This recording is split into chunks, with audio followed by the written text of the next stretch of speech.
पढ़ी लिखी बेटी। पूरे गांव में हल्ला मचा पड़ा था। हरखू किसान की बेटी शहर से डॉक्टर बन के लौटी थी। पूरा गांव हरखू किसान की बेटी को देखने उमड़ पड़ा था। सब लोगों की जुबान पर बस एक ही बात थी, हरखू की बिटिया आज डॉक्टर बन गई और पूरे गांव का नाम रोशन कर दिया। गांव की पंचायत पर उसका सम्मान किया गया। मेरे प्यारे गांव वालों, हरखू की बेटी सुमन हम सबके लिए एक उदाहरण है। इसने न केवल हमारे गांव की प्रथा के विरुद्ध जाकर पढ़ाई लिखाई की, बल्कि अपने आप को साबित भी किया है। आपका बहुत बहुत धन्यवाद सरपंच साहब। मैं जानती हूँ कि हमारे गांव में लड़कियों का ज्यादा पढ़ना लिखना अच्छा नहीं माना जाता, लेकिन आज डॉक्टर बनने के बाद मैं ये महसूस कर रही हूँ कि हमें अपने गांव की बेटियों को पढ़ाना ही चाहिए। आज से 5 साल पहले जब मैंने अपनी बेटी को पढ़ने शहर भेजा था, तब गांव के सभी लोगों ने मेरा विरोध किया था और मुझे समाज से भी बाहर कर दिया गया। लेकिन आज जब मेरी बेटी इतनी बड़ी डॉक्टर बन गई है, तो मुझे लगता है कि मेरी मेहनत सफल हो गई। लेकिन गांव के कुछ लोग आज भी बहुत रूढ़िवादी थे। उनकी नजर में सुमन का डॉक्टर बनना बहुत खटक रहा था। उन्हीं में से एक था चंदन, जो कि गांव का काफी समृद्ध किसान था। बहुत सारी जमीन और खेती होने के कारण उसके पास रुपयों पैसों की कोई कमी नहीं थी। और उसकी एक बेटी थी मीना, जो कि आगे पढ़ना लिखना चाहती थी, लेकिन चंदन की सोच की वजह से वो आगे पढ़ाई नहीं कर पा रही थी। सरपंच साहब, अब जो ये बढ़ चढ़कर सुमन की तारीफ करते हो ना, देखना एक दिन हमारे गांव का नाम मिट्टी में मिला देगी ये लड़की। अरे बेटियों को इतना ज्यादा पढ़ा लिखाना किसी तरह से भी सही नहीं है, क्यों भैया? चंदन के कुछ दोस्तों ने उसका साथ दिया और एक साथ कहा, हाँ हाँ, चंदन सही कह रहा है। हम इस सुमन और इसके बाप हरखू की बातों में नहीं आने वाले। हम अपनी बेटियों को ये पढ़ाई लिखाई में लगाने वाले नहीं है। लड़कियों को घर का कामकाज करना आना चाहिए और वही उनके लिए सही है। ये तुम कैसी बात कर रहे हो चंदन? क्या तुम देखते नहीं, आज सुमन हमारे गांव में डॉक्टर बनकर लौटी है, गांव के सभी लोगों का इलाज करेगी। ये तो हमारे लिए खुशी की बात है। ध्यान रखना सरपंच साहब, और हरखू तू भी कहीं ऐसा ना हो तेरी बेटी गांव वालों का इलाज करते करते कुछ और ही कर बैठे। मैं जानता हूँ, ऐसी पढ़ी लिखी लड़कियों के ना पैर घर में नहीं टिकते। मैं तो कहता हूँ जल्दी से इसके हाथ पीले करते हैं। खबरदार जो मेरी बेटी के बारे में एक शब्द भी कहा। आप गुस्सा मत करो पिताजी। जो लोग मेरे बारे में गलत सोचते हैं सोचने दो। मुझे पता है कि मुझे क्या करना है। कुछ ही देर बाद पंचायत से उठकर सब लोग अपने अपने घर चले गए। चंदन के घर पर चंदन की बेटी मीना कहती है, आपने देखा सुमन दीदी डॉक्टर बनने के बाद कितनी अच्छी लग रही थी।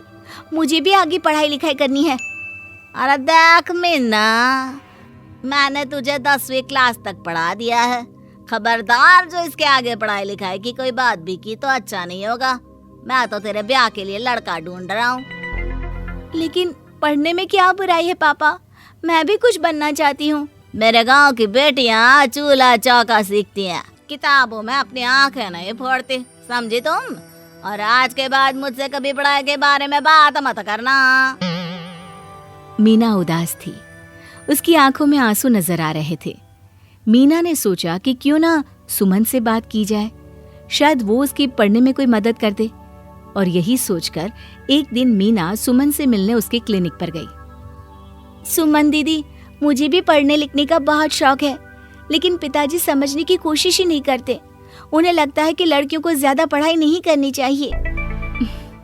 मैं जानती हूँ, हमारे गांव में कई लोगों की सोच आज भी यही है, लेकिन अगर तुम पढ़ना चाहती हो तो मैं तुम्हारी मदद कर सकती हूँ। इसीलिए तो मैं आपके पास आई हूँ। अब बताइए ना, मैं कैसे पढ़ाई करूँ? देखो, तुम्हें मेहनत तो बहुत करनी पड़ेगी, क्योंकि तुम्हारे पिताजी पढ़ाई के खिलाफ है। इसलिए उनसे छुप छुप कर पढ़ाई करना तुम्हारे लिए काफी मुश्किल होगा। क्या तुम सबके लिए तैयार हो? मैं पढ़ाई करने के लिए कुछ भी करूंगी दीदी, आप बस मुझे बताइए कि करना क्या है। ठीक है, मैं तुम्हारे लिए 11वीं और 12वीं की किताबें मंगवा देती हूँ। तुम्हारी परीक्षा दिलवाने की जिम्मेदारी मेरी, और साथ ही तुम्हें मेडिकल की तैयारी भी करनी होगी। कर सकोगी ना? दीदी, जब बापू खेत पर जाएंगे तो मैं पढ़ाई कर लिया करूंगी। वैसे भी बापू सुबह सुबह खेत जाते हैं और शाम को लौट कर आते हैं, और माँ को तो चूल्हे चौके से फुर्सत ही नहीं मिलती। कैसे भी करके मैं अपनी पढ़ाई पूरी करूंगी दीदी। उसके बाद सुमन ने मीना को सारी किताबें लाकर दी और मीना ने भी पूरी लगन के साथ पढ़ाई करना शुरू कर दिया। अब घर वालों से छुप छुप कर रात रात जाग कर मीना पढ़ाई करती थी।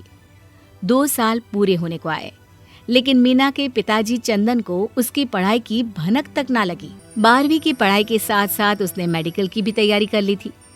अब देर थी तो उसे परीक्षा देने जाने की, और अगले सुबह गांव में ये अफवाह उड़ गई कि हरखू की बेटी सुमन चंदन की बेटी मीना को लेकर कहीं चली गई है। गुस्से में दमदमता हुआ चंदन सरपंच साहब के पास गया। मैंने आपसे कहा था ना सरपंच साहब, एक दिन ये हरकू की बेटी इस गांव का नाम मिट्टी में मिला देगी। अरे बुलाइए उसे, कहाँ है वो? मेरी बेटी को लेकर कहाँ चली गई है? अरे मुझे तो डर लग रहा है कि कहीं कुछ गलत ना हो जाए। लेकिन चंदन, तू ये कैसे कह सकता है कि तेरी बेटी सुमन के साथ ही है? गांव के कुछ लोगों ने देखा था तो बता रहे थे कि कुछ दिनों से मेरी बेटी मीना सुमन के साथ कुछ ज्यादा ही रहने लगी थी। मुझे तो लगता है उसी ने बिगाड़ा है मेरी बेटी को, और अब न जाने कहाँ भेज दिया। अरे खुद भी तो गायब हुई है। पूरा दिन गांव में ये चर्चा का विषय बना रहा। शाम होने आई, लेकिन सुमन और मीना का कोई अता पता न था। और फिर शहर से आने वाली शाम की बस से सुमन मीना को लेकर लौट आई। अरे कहाँ गई थी? मैंने कहा था इस लड़की से दूर रहने को। चंदन काका बेकार गुस्सा कर रहे हैं। आपसे छुप छुप कर मीना ने पढ़ाई की और आज उसका मेडिकल का एग्जाम था। वही दिलवाने के लिए मैं उसे शहर ले गई थी। तेरे इतने हिम्मत, मुझसे पूछे बिना मेरी बेटी को पढ़ाई करवाई। अरे अब तू देख, मुझसे बुरा कोई ना होगा।